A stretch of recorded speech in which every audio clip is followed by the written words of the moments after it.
অবশেষে চলে আসলাম সেই কাঙ্ক্ষিত মৌলিবাজার শ্রীমঙ্গলের দার্জিলিং টিলা। এই যেখানে লেখা আছে, একটু এদিকে আসো, একটু এদিকে এঙ্গেল আসো, এম.আর. খান টি। হ্যাঁ, এম.আর. খান টি এতে চলে আসলাম। এই দেখেন এখানে আমার ফ্যামিলি মেম্বারগুলো উপরে উঠতেছে। অনেক নিচু থেকে উপরে ওঠার কাজটা অনেক কষ্টসাধ্য, অনেক কষ্ট হয়েছে। আমার বাড়িতে দেখেন, আমার বাড়িতে আসলে জায়গাটা সুন্দর, কিন্তু আমরা যে টাইমে আসছি এই টাইমটাতে প্রচণ্ড পরিমাণ গরম, এবং আমরা প্রায় 25 থেকে 30 মিনিট লাগছে এই জায়গায় আসতে। এখানে উপরে আরও জায়গা আছে, একটু পিছনে যাও, পিছনে যাও। এই আসো, এদিকে আসো। আমরা এটি আসলে মূলত দার্জিলিং টিলা। আপনার দেখার মতো অনেক কিছু আছে, কিন্তু সময়টা আমাদের পারফেক্ট না। আমরা এমন টাইমে আসছি, দুপুরবেলা আসছি, তো এই জন্য প্রচণ্ড গরম লাগতেছে। আর এখন একটু ভালো লাগতেছে, গাছের ছায়ার মধ্যে আছি। এই যে আমার কামাল মামা, হবিগঞ্জ সাজ ভিডিওগ্রাফি এই সংগঠনের অন্যতম সদস্য কামাল মামা। মামা কেমন লাগতেছে? আলহামদুলিল্লাহ ভালো লাগতেছে। যদিও আমরা প্রথম ভাবছিলাম যে আমাদের কষ্ট বিফল গেছে নাকি, প্রায় 25 মিনিট হাঁটলাম, কোনো কিছু দেখি নাই।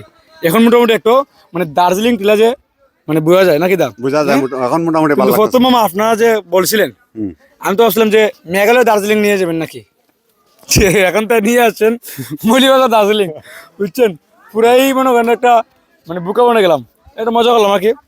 যাই হোক ভিউয়ার্স, আমি একটু আপনাদেরকে উপরে দেখে দিচ্ছি, আসো এদিকে আসো।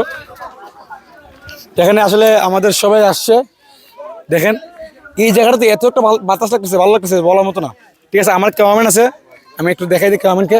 ক্যামেরা একটু পিছনে আসো, আমার পিছনে আসো, একটু দূর যাও। তোমার কেমন লাগতেছে? আমার আসলে এবার খুব ভালো লাগতেছে, এই 700 ফুট উঁচুতে উঠে আসলে খুব ভালো লাগতেছে।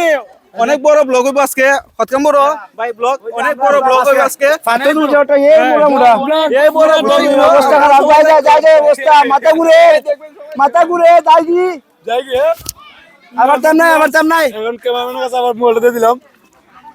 আজকে শুধু মজা হবে, ব্লগ হবে না, ঠিক আছে? আজকে আসলে আপনি যে কোনো একটা চয়েস করে নিতে হবে। যদি আপনি আনন্দ করেন তাহলে আপনার কাজকে দূরে রাখতে হবে, আর যদি কাজ করেন তাহলে আনন্দকে দূরে রাখতে হবে। তা আমি চেষ্টা করেছি আনন্দ প্লাস কাজকে দূরে মানে সমন্বয় করার জন্য, সমন্বয় করে আজকের দিনটা কাটানোর জন্য। কিন্তু কিছুক্ষণ পরে আমি আমার কাজকে সাইডে রেখে শুধু আনন্দ করবো। এই আমার এক ভাই আছে, ভাই কেমন লাগতেছে? হ্যাঁ গুড গুড, ভালো লাগছে না? খুব ভালো। কিন্তু প্রথমে আমরা হতাশ হয়ে গেছিলাম না, যে হতাশ, এই যে পুরাই 25 মিনিট মানে হেঁটে আমাদের হতাশ। হ্যাঁ পুরাই এখন ভালো লাগছে না? এখন মোটামুটি ভালো লাগছে। ঠিক আছে চলো। হ্যাঁ, দেখেন মানুষ মানে কি বলবো, হইল শুরু করে দিছে। আসলে মনে করেন অনেক সময় কষ্ট করার পরে যদি ভালো কিছু পাওয়া যায় তাহলে মানুষ আপনার একটু আনন্দ করে, মানে এই যে এখন বোঝা যাচ্ছে রিল্যাক্স। যাই হোক, এখন নিজের মতো সময় কাটাবো।